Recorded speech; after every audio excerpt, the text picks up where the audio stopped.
Have you ever felt like your mind has a mind of its own?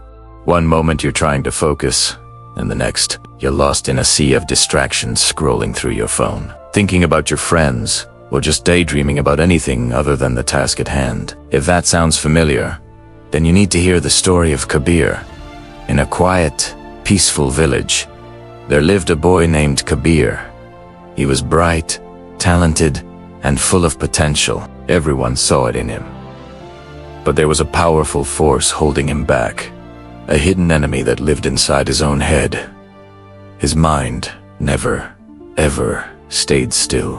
Whenever he sat down to study, it was like a circus started in his brain. His thoughts would leap from the textbook to what his friends were doing, to the new game he wanted to play, to a funny video he saw yesterday. His focus would shatter into a million pieces. His father, a kind and observant man, would often sit with him and say, "Son, your mind is like a wild horse. It's powerful, full of energy. If you let it run free without any direction, it will throw you off and you'll end up nowhere. But if you learn to hold the reins, to guide it with a gentle but firm hand, that same horse can take you anywhere you dream of going. It can help you conquer mountains." Kabir would nod, pretending to understand, but the words never truly sank in. How do you tame a thought? How do you hold on to something you can't even see? The idea felt impossible. Seeing his son struggle, Kabir's father decided it was time for a different kind of lesson. One day, he took Kabir on a journey to meet a wise old teacher who lived on the outskirts of the village. This teacher was known as Guruji, a man renowned for his wisdom and his ability to help young people unlock their true potential, to find focus and achieve success in a world full of noise. When they arrived, Guruji greeted them with a warm, knowing smile. He didn't give Kabir a long lecture or a book to read. Instead, he did something simple. He handed Kabir a glass completely full of water, right to the brim. Then, he said softly, "Kabir, I want you to do one thing for me. Take this glass and walk around my garden. Your only task is this: do not spill a single drop of water." Kabir looked at the glass, then at the garden path. That's it, he thought. This is going to be easy. He took the glass and started walking, his eyes fixed on the water, determined to prove how simple this was. But the garden wasn't silent. As he walked, a symphony of distractions began. A flock of colorful birds suddenly chirped and flew past his head. The wind rustled through the leaves of a large banyan tree, making a whispering sound that pulled at his attention. In the distance, he could hear the sound of other children laughing and playing, their joyful shouts echoing through the air. Each sound, each movement, was a little tug on his focus. His eyes would flick away from the glass for just a second to see the birds, to look at the rustling leaves, to glance towards the sound of laughter. And with each tiny distraction, a little bit of water would slosh over the edge.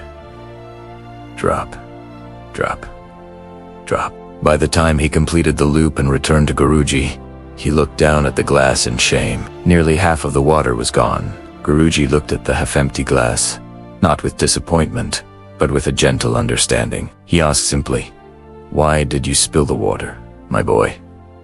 Kabir let out a heavy sigh. "I got distracted," he confessed. "The birds, the leaves, the other kids. I couldn't keep my mind on the glass."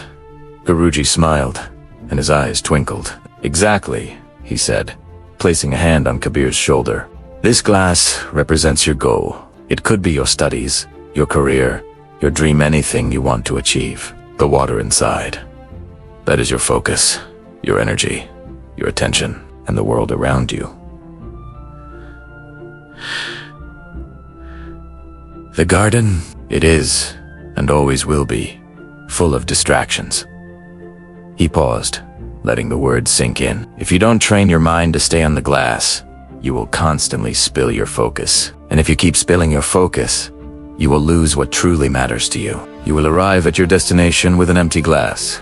That single moment, that simple lesson, was a lightning bolt for Kabir. It was like a light switched on in a dark room. For the first time, he truly understood what his father had been trying to tell him. His mind wasn't his enemy. It was a tool he had never learned how to use. From that day forward, everything changed. Kabir didn't try to become a master of focus overnight. He started small, taking tiny, deliberate steps. He began waking up just a little earlier each morning, before the world was awake and full of distractions. When it was time to study, he made a conscious choice to put his phone in another room, removing the biggest temptation. He started practicing the art of single tasting. Instead of trying to read, listen to music, and text his friends all at once, he dedicated himself to giving his full, undivided attention to just one thing at a time. If he was reading, he was only reading. If he was talking to his father, he was fully present in the conversation. He also took Guruji's advice and began meditating for just 5 minutes every morning. He would sit quietly, close his eyes, and focus on his breath. It wasn't easy. His thoughts still wandered, pulling him in 100 different directions, just like in the garden. But now, he had a strategy. Every time his mind drifted, he would gently, without judgment, bring it back to his breath. Again, and again, and again. Each time he did this, it was like a workout for his focus muscle. The first few weeks were a struggle. His mind fought back, used to its old habits of running wild. But Kabir persisted. He remembered the feeling of returning with a half-empty glass and was determined not to let that be the story of his life.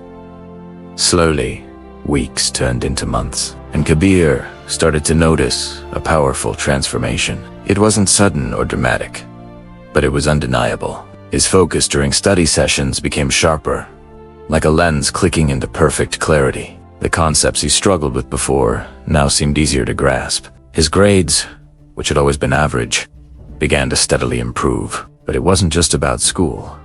He felt a new sense of calm and control. He was less reactive, less overwhelmed by the world around him. His confidence grew, not from praise or external validation, but from the quiet, internal victory of knowing he was in charge of his own mind. A year later, a major national academic competition was announced. It was a prestigious event that challenged the brightest students from across the country to solve incredibly complex problems under immense time pressure. It was the ultimate test of intelligence and, more importantly, focus. Spurred on by his newfound confidence, Kabir decided to enter. On the day of the competition, the hall was filled with nervous energy. Students were fidgeting, frantically reviewing their notes, their minds racing.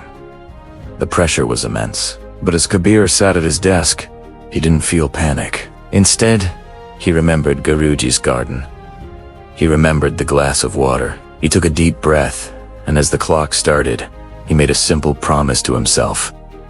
One question at a time, he poured all his attention into the first problem, blocking out everything else: the ticking clock, the shuffling papers, the nervous coughs of other students. He was in his own bubble of concentration. Once he solved it, he moved to the next, and then the next, giving each one his complete, undivided focus. When the results were finally announced, a wave of disbelief and then elation swept through his village. Kabir, the boy whose mind used to wander, had won. He had outperformed everyone. The entire village erupted in cheers. His father hugged him, his eyes filled with tears of joy. And in the crowd, Kabir saw Guruji, who simply smiled with a look of immense pride. Kabir had achieved something far greater than winning a competition. He had mastered the one thing that holds so many people back. He had mastered his mind, and that, as he now knew, made all the difference. This story isn't just about Kabir.